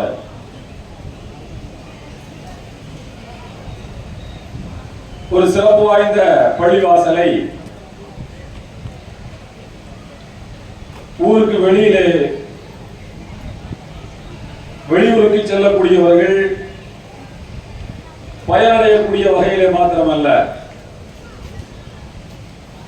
இந்த பகுதியிலே வாழுகின்ற மக்களும் அதை பயன்படுத்திக் கொள்ளத்தக்க அளவில் மிக பிரம்மாண்டமாக இந்த பள்ளிவாசலை எழுப்பி இருக்கக்கூடிய இந்த சகோதரர்களுக்கு எல்லாம் வல்ல இறைவன் எல்லா பாக்கியங்களையும் வழங்கியவர்கள் புரிவானாக. நான் பள்ளிவாசலுடைய பெயரை பார்த்தபோது ஆயிஷா பள்ளிவாசல் என்று சொன்னாலே மக்காவில் இருக்கக்கூடிய ஆயிஷா பள்ளிவாசலை தான் எல்லோரும் நாம் நினைப்போம். ஹஜ்ஜுக்கோ உம்ராவுக்கோ செல்லக்கூடியவர்கள் அதிகப்படியான உம்ராக்களை நிறைவேற்ற வேண்டும் என்று நினைப்பவர்கள் ஆயிஷா பள்ளிக்கு சென்றுதான் ஏழாம் கட்டி இன்னும் கூடுதலான உம்ராக்களை நிறைவேற்றுவார்கள். அது ஊருடைய எல்லைக்கு வெளியிலே இருக்கிறது. ஆயிஷா பள்ளிவாசல் ஹரமுடைய எல்லைக்கு வெளியிலே இருக்கிறது. அதே போல நம்முடைய ஆயிஷா பள்ளிவாசலும் அதிராம்பட்டம் ஊருடைய எல்லையிலே இருப்பதை நான் ஒப்பிட்டு பார்த்து இந்த பகுதியிலே வாழுகின்ற மக்கள் வெகு நிறைவாக சிறப்பாக இந்த பள்ளிவாசலை பயன்படுத்த வேண்டும் என்கின்ற கோரிக்கையோடு என்னுடைய உரையை நான் தொடங்குகிறேன். அருமையான சகோதரர்களே, இதுபோல தனியார்கள் கட்டுகின்ற பள்ளிவாசல் உலகமெங்கும் நிறைந்து காணப்படுகின்றது. ஏதோ ஒரு நியத்தில் அல்லது ஒரு நன்மையை கருதி அல்லது சமுதாயத்து மக்களுக்கு பயன்பட வேண்டும் என்கின்ற உயர்ந்த நோக்கத்தில் இதை போன்ற பள்ளிவாசல்களை கட்டுகின்றவர்கள் உலகமெல்லாம் நிரம்பி இருக்கின்றார்கள். வரலாற்றிலே ஒரு செய்தியை நான் சொல்லுகிறேன். நான் நீண்ட நேரம் எடுத்துக் கொள்ள மாட்டேன். மொத்தமே ஒரு 20 நிமிடம் தான் பேசுவேன் என்கின்ற நல்ல செய்தி உங்களுக்கு நான் தொடக்கத்திலே சொல்லுகின்றேன். அஜித்மார்கள் வந்தா ரொம்ப நேரம் பேசிடுவாங்கன்னு பயப்படாதீங்க. ஏனென்றால் சட்டமன்ற உறுப்பினர்கள், நாடாளுமன்ற உறுப்பினர்கள் இருக்கிறார்கள், நீங்கள் எல்லாம் இருக்கிறீர்கள், பணிகளை நிறைய வைத்திருக்கக்கூடியவர்கள். துருக்கி நாட்டிலே ஒரு சகோதரர் மாலை நேரங்களிலே அவர் நடைப்பயிற்சி மேற்கொள்வார்.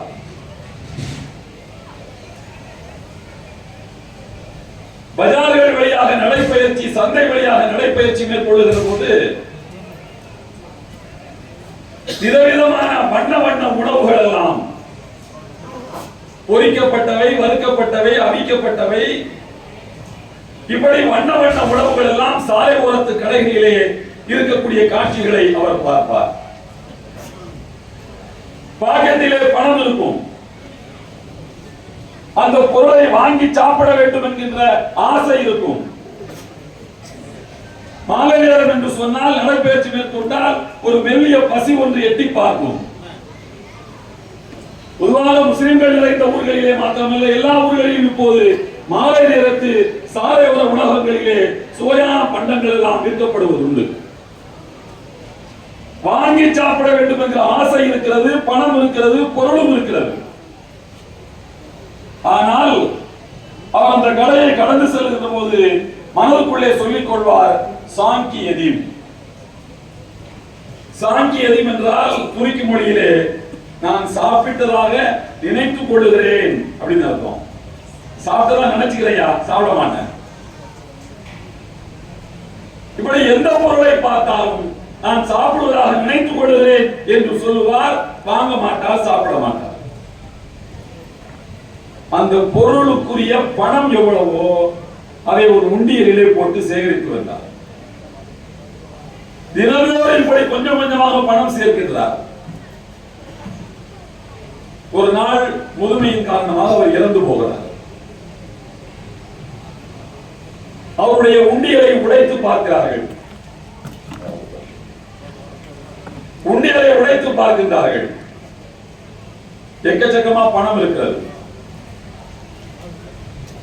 மனைவி மக்கள் எல்லாம் அந்த ஊருடைய தலைவரை கூப்பிட்டு, எங்களுக்கு இந்த பணத்திலே ஒன்றும் ஆசை கிடையாது, அவருக்கு நிறைய சொத்து இருக்கிறது, நாங்கள் வைத்துக் கொள்கிறோம்,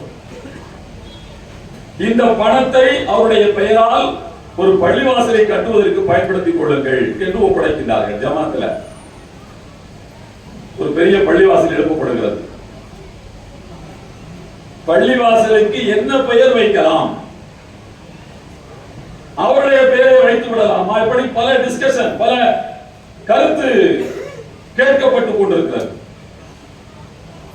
கடைசியா அவருடைய மனைவி மக்கள் எல்லாம் சேர்த்து சொல்கிறார்கள், அந்த பள்ளிவாசலுக்கு சாங்கி எதிம் பள்ளிவாசல் அப்படின்னு பேர் வைங்க.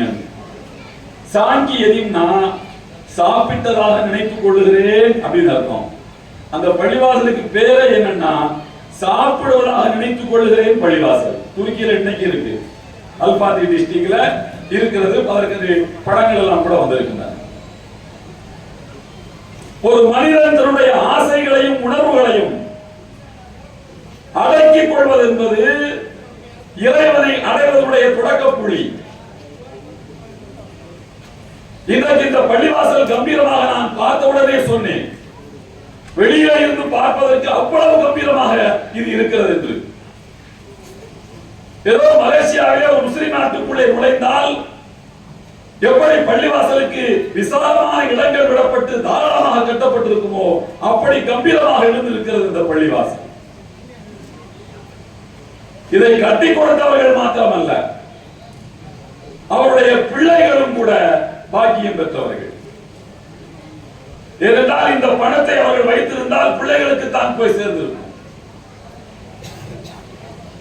எனவே அந்த வகையிலே பிள்ளைகளும் பாக்கியம் பெற்றவர்களாக இருக்கிறார்கள். ஒரு பள்ளிவாசல் என்பது வெறும் வணக்கத்துக்குரிய இடம் மாத்திரம் அல்ல, அது ஒரு கலாச்சாரத்தினுடைய மைய புள்ளி. பள்ளிவாசல் ஒவ்வொரு மனிதனுக்கும் பல பாடங்களை அன்றாடம் கற்றுக் கொடுத்துக் கொண்டே இருக்கிறது. பள்ளிவாசலுக்கு தொழுகைக்கு வந்தால் முதலாவது எது முக்கியம்? சுத்தம் முக்கியம். சுத்தம் ஒன்று ரெண்டு சுத்தம் அல்ல, கைகால்களை கழுவ வேண்டும் என்கிற ஒரு சுத்தம். தொழுகின்ற இடம் சுத்தமாக இருக்க வேண்டும். தொழுகின்றவர் அணிந்திருக்கின்ற ஆடை சுத்தமாக இருக்க வேண்டும். அவருடைய மேனி சுத்தமாக இருக்க வேண்டும். இஸ்லாம் என்பது சுத்தத்தை வலியுறுத்தி கொண்டே இருக்கக்கூடிய ஒரு மார்க்கம். சுத்தமில்லாதவனை மூமினாக அல்லாஹ் அவ்வளவு எளிதிலே ஒப்புக்கொள்வதில்லை. சுத்தம் ஈமானிலே ஒரு பகுதி. எனவே பள்ளிவாசல் கற்றுத் தருகின்ற மிக முக்கியமான பாடங்களிலே ஒன்று என்னவென்றால் சுத்தத்தை கடைபிடிப்பது அன்றாட வாழ்வில். பள்ளிவாசலுக்கு உள்ள சுத்தமா இருக்கிறது, வெளியில வந்தா எல்லாத்தையும் மறந்துடுறது, அது நல்ல வாழ்க்கை. பள்ளிவாசல் கற்றுத் தருகின்ற பாடங்களிலே முதல் பாடம் சுத்தம். அதனால்தான் எல்லா பள்ளிவாசல்களிலும் சிறுநீர் கழிப்பதற்கான இடம் இருக்கிறது, சுத்தம் செய்வதற்கு தண்ணீர் இருக்கிறது, ஒது செய்வதற்கு கூட தனியாக பைப்புகள் வைக்கப்பட்டிருக்கின்றன. இப்படி சுத்தத்தை வலியுறுத்தக்கூடிய கொள்கையை ஏற்றுக்கொண்டவர்கள் நாம். அதே போல நேரம் தவறாமை, பங்க்சுவாலிட்டி பள்ளிவாசல் கற்றுத் தருகின்ற பாடம். இன்றைக்கு முஸ்லிம் சமுதாயம் நேரங்களை எப்படி வீணாக்கி கொண்டிருக்கிறது? பள்ளி கல்யாணம்னு வந்துருச்சுன்னா சுப்ஹானல்லாஹ், மாப்பிள்ளையை ஜோடிக்கிறதுக்கு 2 மணி நேரம் 3 மணி நேரம் ஊர் ஜமாத்தெல்லாம் காத்திருக்கு. இமாம் காத்திருக்கிறார், மாப்பிள்ளையை காணோம். என்னன்னு கேட்டா மாப்பிள்ளைக்கு மேக்கப் போட்டுக்கிட்டு இருக்காங்க. 2-3 மாதங்களுக்கு முன்னால் சென்னையிலே ஒரு திருமணம். அதெல்லாம் 11 மணிக்கு தயவு செய்து வந்துடணும். அதெல்லாம் வண்டியெல்லாம் அனுப்பிடணும். வண்டி அனுப்பியாச்சு, 11 மணிக்கு உள்ள போயாச்சு. நான் சொன்னேன், ஒரு 15 நிமிடம் உங்கள் சபையிலே நான் இருப்பேன். 11, 20, 25க்கு இன்னொரு கல்யாணம், 12 மணிக்கு அந்த கல்யாணத்தை முடிக்கணும். அந்த கல்யாணம் பள்ளிவாசல்ல பாங்கு சொல்வதற்கு முன்னால் திருமணத்தை நடத்தி முடிக்க வேண்டும். தயவு செய்து என்னை அனுப்பிவிடுங்கள் என்று சொன்னேன். சரி என்று கூப்பிட்டு கொண்டு போனார்கள்.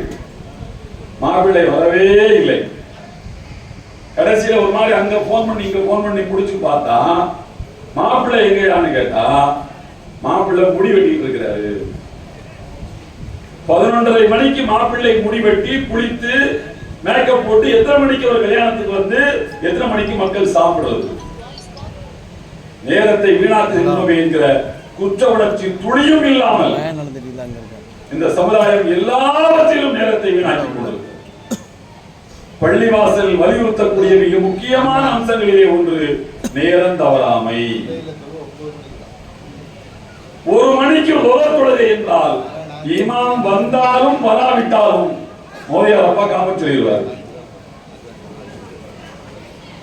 6:45க்கு மக்ரிப் என்றால் யார் வந்தாலும் வராவிட்டாலும் பாங்கு சொல்லப்படும். இந்த நேர ஒழுக்கத்தை நமக்கு இஸ்லாம் கற்றுக் கொடுத்திருக்கிறது. ஆனால் பள்ளிவாசலில் இதை செயல்படுத்தி விட்டு வெளியிலே வந்தவுடன் அனைத்தையும் மறந்து விடுகின்றோம். இஸ்லாம் கற்றுத்தருகின்ற பள்ளிவாசல் கற்றுத்தருகின்ற அடுத்த பாடம் என்னவென்றால் சமத்துவம். சமத்துவம். முன்னால் வந்தவருக்கு முதலில் இடம். உங்களுக்கு எல்லாம் தெரியும், அப்துல் கலாம் ஜனாதிபதியாக இருந்தபோது சொந்த ஊர் ராமேஸ்வரத்துக்கு வருகின்றார். பள்ளிவாசலுக்கு தாமதமாக வருகின்றார். பின்னாலே இருந்து 4வது 3வது சஃபிலே அவருக்கு இடம் கிடைக்கிறது. அங்கேயே தொழுது விட்டு போகின்றார். கிங் ஃபைசல் சவுதி அரேபியாவுடைய மன்னர் இந்திரா காந்தி ஆட்சி காலத்தில் டெல்லி பட்டணத்துக்கு அவர் வருகின்றார். பேச்சுவார்த்தை நடைபெறுகிறது நாட்டினுடைய பிரதமரோடு. திடீரென்று அவருக்கு ஞாபகம் வருகிறது, ஆஹா இன்றைக்கு வெள்ளிக்கிழமை, பள்ளிவாசலுக்கு போய் தொழ வேண்டும், மன்னித்துக் கொள்ளுங்கள் என்று உடனே எந்திரிக்கின்றார். இந்திரா காந்தி சொன்னார், எங்க போறீங்க? தொழுகைக்கு போறேன். வீட்டிலே தொழுகலாம, இடம் தருகிறேன் என்று சொன்னார். பைசல் சொன்னார், அது மத்த நாளைக்கு சாத்தியமாகும், வெள்ளிக்கிழமைக்கு சாத்தியப்படாது.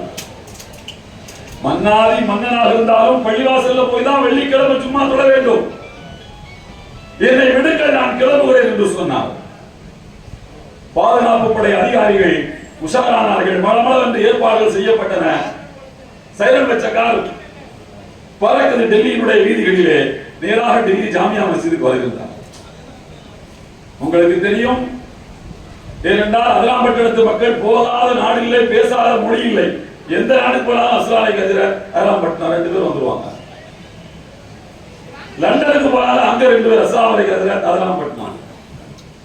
எனக்கு இந்த பள்ளிவாசல் திறப்பு விழாவுடைய அறிவிப்பை கூட இவர்கள் எனக்கு தருவதற்கு முன்னால் லண்டன்ல இருந்து வந்துருச்சு. எனக்கு எங்க ஊருக்கு போறீங்களாமே,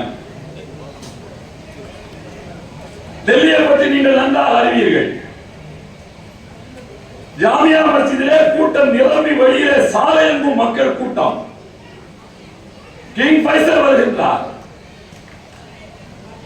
குத்துபா நிறைவடைந்து இகாமத்து சொல்லப்படுகிறது.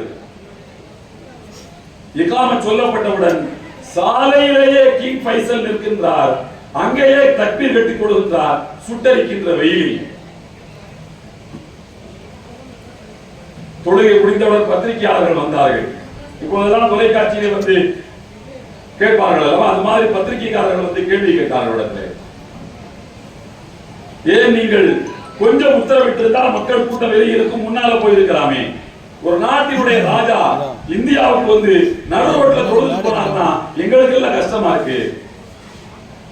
நாங்கள் உங்களுக்கு செய்ய வேண்டிய கண்ணியத்தை செய்வதற்கு ஏற்பாடு செய்திருப்போம் அல்லவா, நீங்கள் உள்ளே போய் தொழுது இருக்கலாமே. கிங் ஃபைசல் சொன்னார், நான் தாமதமாக வந்தேன், அது என்னுடைய தவறு. தாமதமாக வந்தவனுக்கு பின்னால் தான் இடம் என்பது இஸ்லாத்தின் நெறிமுறை. தாண்டி தாண்டி மக்களுடைய தோள்களை தாண்டி தாண்டி செல்லக்கூடாது. முன்னாலே வந்தவர்கள் ஒவ்வொரு சப்பையாக நிரப்பி நிரப்பி இடைவெளியின்றி நிரப்ப வேண்டும் என்பது இஸ்லாத்தின் கோட்பாடு. தாமதமாக வந்தது என் குற்றம், அதனால் நான் பின்னால் தான் தொழ வேண்டும்.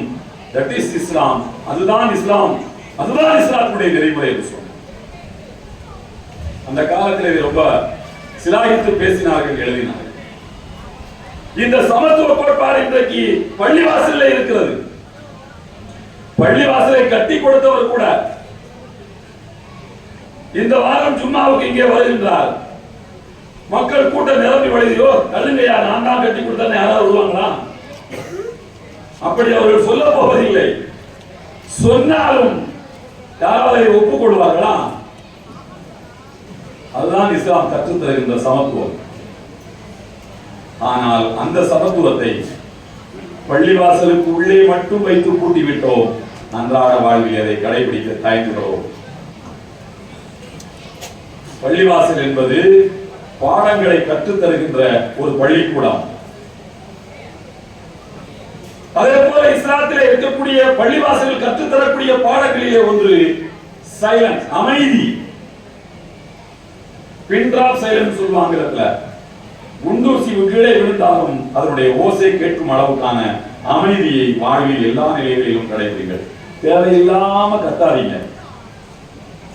ஒரு நிகழ்ச்சி நடத்தினா காற்று மூச்சு ஒரே சத்தம் எங்க பார்த்தாலும் தேவையில்லாமல் கத்தாதீர்கள். சப்தத்திலே அருவருப்பானது கழுதையின் சப்தம். அல்லாஹ் சொல்லுகிறார், தேவையில்லாமல் குரலை உயர்த்தாதீர்கள். சப்தத்திலே மோசமானது கழுதையின் சப்தம் என்று அல்லாஹ் எச்சரிக்கின்றார். தொழுகையிலே குர்ஆன ஓதுனா இமாமுடைய குரல் மட்டும்தான் கேட்கணும். அப்படிதான் கேட்குது. பள்ளிவாசல் அமைதியா இருக்கிறோம், பள்ளிவாசல் அதை கடைபிடிக்கிறோம். வெளியில வந்தா அதுவல்ல இஸ்லாம். வேட்டு சுரக்காய் அல்ல இஸ்லாம். நீங்கள் அன்றாட வாழ்வில் கடைபிடிக்க வேண்டிய எல்லா ஒழுக்கங்களையும் உங்களுக்கு பள்ளிவாசல் கற்றுக் கொடுத்து கொண்டே இருக்கிறது. ஆனால் அதை இயந்திர கதியிலே நாம் செயல்படுத்துகிறோம். இயந்திர கதியிலே செயல்படுத்துகிறோம். சும்மா போறோம், செய்யறோம், வெளியில வந்துடுறோம். அது என்ன பாடத்தை கற்றுக் கொடுக்கிறது? அன்றாட வாழ்க்கையை எதிரொலிக்கவில்லை. தொழுகை வேறு, அன்றாட வாழ்க்கை வேறு. வணக்கம் வேறு, பழக்க வழக்கம் வேறு. இஸ்லாம் வேறு, நடைமுறை வாழ்க்கை வேறு. அது வல்லவே இஸ்லாம் கற்றுத் தந்தது. அங்கே பெற்ற பாடத்தை அன்றாட வாழ்வில் கடைபிடிக்க வேண்டும். அதுதான் இஸ்லாம் நமக்கு கற்றுத் தருகின்ற வாழ்க்கையின் வழி. எனவே அந்த பாடத்தை பெற்று நாம் செயல்படுத்தக்கூடியவர்களாக இருக்க வேண்டும் என்று உங்கள் அனைவருக்கும் வேண்டிக் கொள்வதல்ல, இது ஒரு நினைவூட்டல். அதே போல இந்த பள்ளிவாசல் கட்டுவதற்கு எல்லா வகையிலும் தம்முடைய செல்வங்களை வாரி வழங்கிய அன்பு சகோதரர்களுக்கு எல்லாம் வல்ல இறைவன் எல்லா பாக்கியங்களையும் தந்தருள் புரிவானாக. இன்னும் இதை போல பல பள்ளிவாசல்களை கட்டக்கூடிய அளவுக்கு எல்லாம் வல்ல அல்லாஹ் அவர்களுக்கு நல்ல செல்வத்திலே பரக்கத்தை கொடுத்து, உடலுக்கு ஆரோக்கியத்தை கொடுத்து, விசாலமான எண்ணங்களை கொடுத்து எல்லாம் வல்ல அல்லாஹ் அவர்களை சமுதாயத்துக்கு பயனுள்ள வாழ்க்கை வாழ்வதற்கு உதவி செய்வானாக. வாஹிரு தஅவானா அல்ஹம்துலில்லாஹி ரப்பில் ஆலமீன். அஸ்ஸலாமு அலைக்கும் வரஹ்மத்துல்லாஹி வபரகாத்துஹு. ஜஸாக்கல்லாஹு ஹைர். அடுத்ததாக நிகழ்ச்சி நிறைவாக நன்றிகளை ஆற்றுமாறு பேராசிரியர் எம்.ஏ. அப்துல் காதர் சார் அவர்களை அழைக்கிறேன்.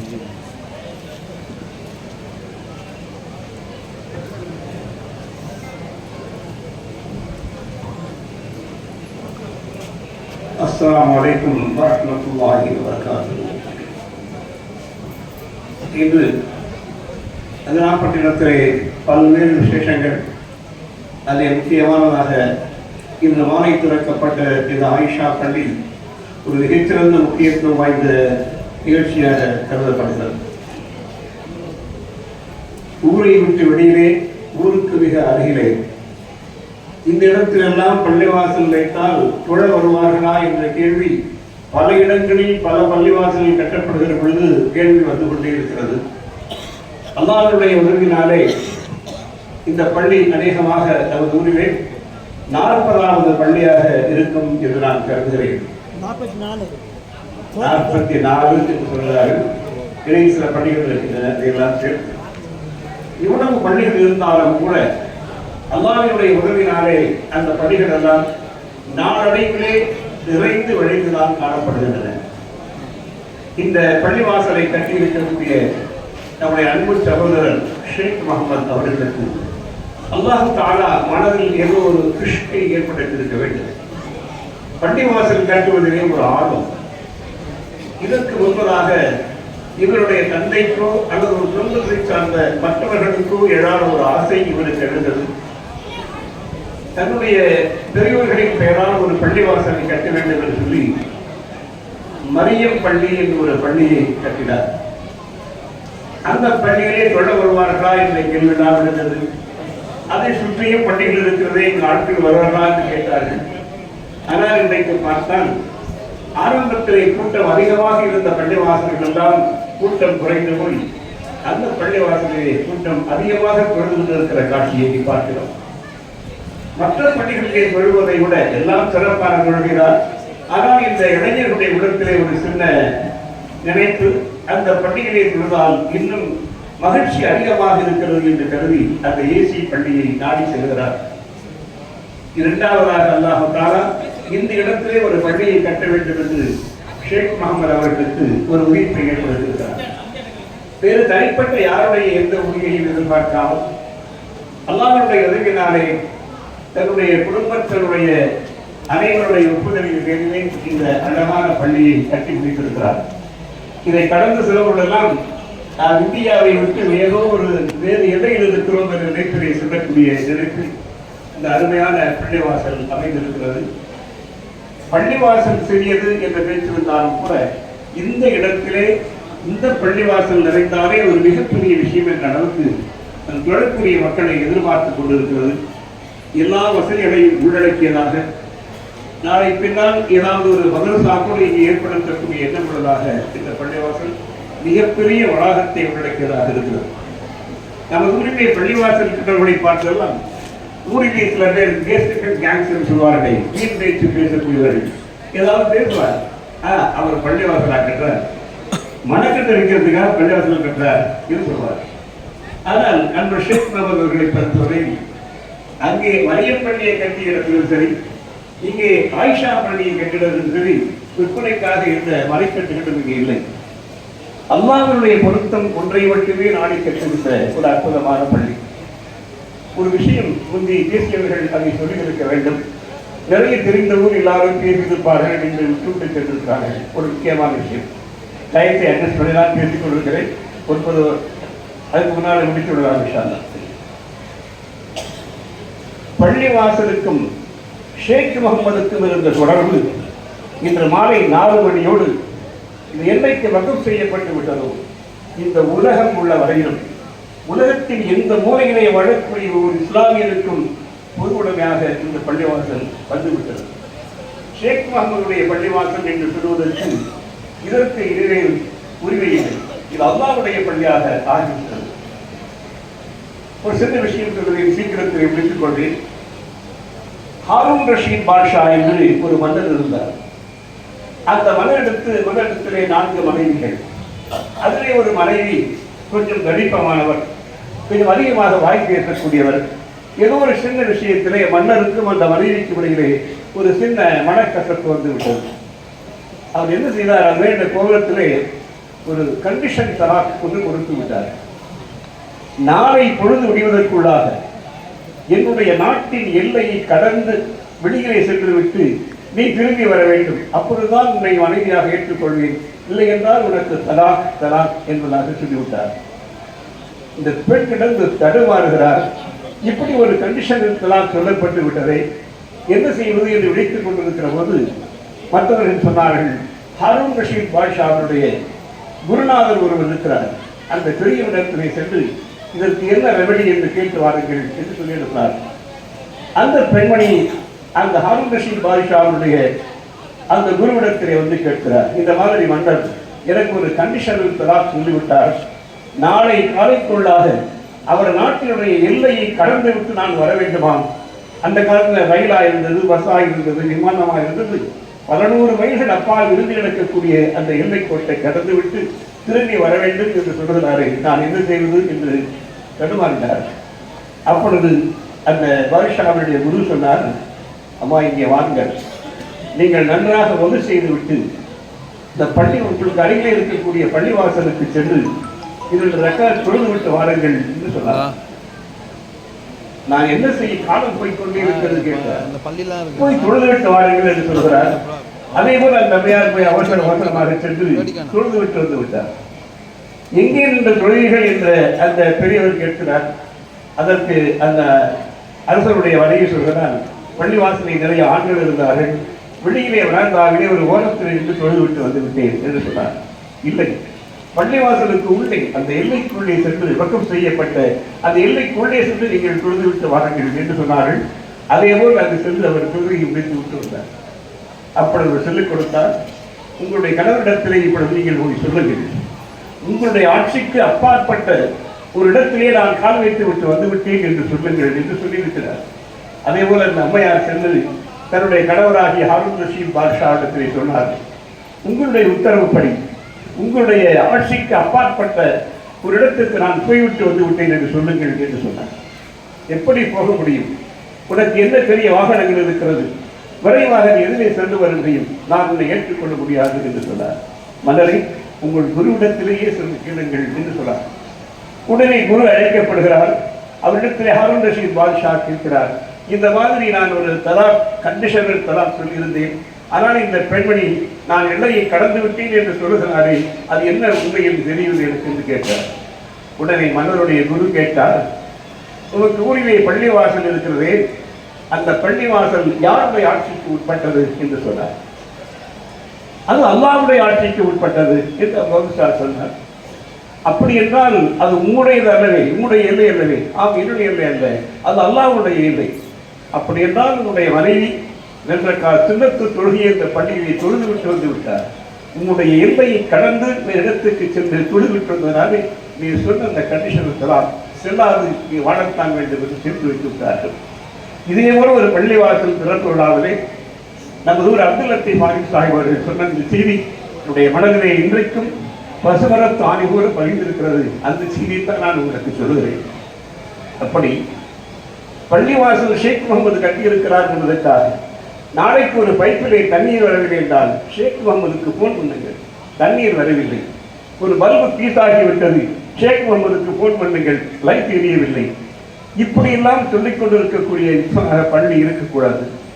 இன்றைக்கு அது உலகில் உள்ள மக்களுக்காக வக்கம் செய்யப்பட்டுள்ளதோ, முதலாவதாக அந்த எல்லையை ஒட்டி இருக்கக்கூடிய மக்கள், அடுத்து இருக்கக்கூடிய எல்லா மக்களுக்கும் பொதுவானது. அது அல்லாஹ்வுடைய வீடு.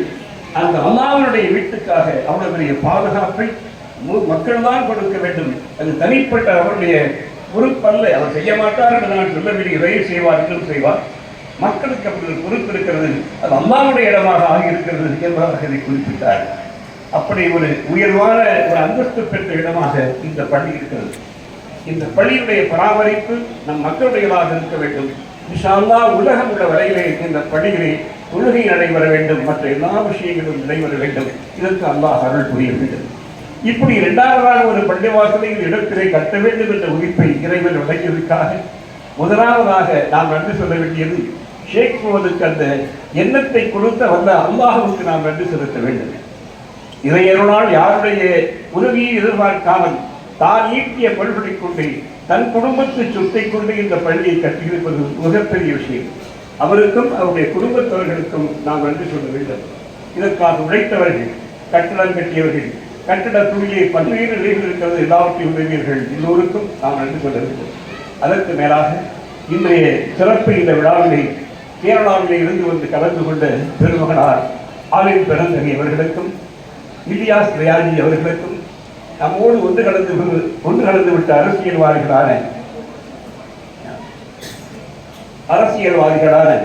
முரசூரி அவர்களுக்கும் காவண்ணா அண்ணாதுரை அவர்களுக்கும் அவர்களை இங்கு அன்போடு அழைத்து வந்த நம்முடைய அன்பு சகோதரர் அஸ்லம் அவர்களுக்கும் நாம் இடத்தில் நன்றி கூற கடமைப்பட்டிருக்கிறோம்.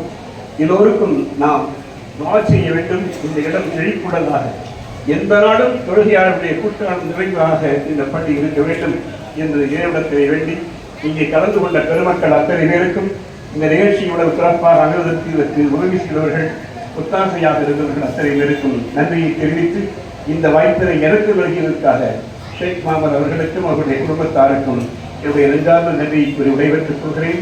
நம் அனைவரின் மீதும் அல்லாஹ்வின் சாந்தியும் சமாதானமும் உண்டாவதாக. அஸ்ஸலாமு அலைக்கும் வரஹ்மத்துல்லாஹி வபரகாத்துஹு. அஸ்ஸலாமு அலைக்கும். அனைவருக்கும் தப்ரூக் ஏற்பாடு செய்யப்பட்டுள்ளது. அனைவரும் இருக்கையில் அமர்ந்து பெற்றுச் செல்லுமாறு கேட்டுக்கொள்கிறோம். தப்ரூக் அனைவருக்கும் தங்களுடைய இருக்கை தேடி வந்து தருவார்கள். அனைவரும் அமைதியாக பொறுமை காத்து பெற்றுக்கொள்ளுமாறு கேட்டுக்கொள்கிறோம்.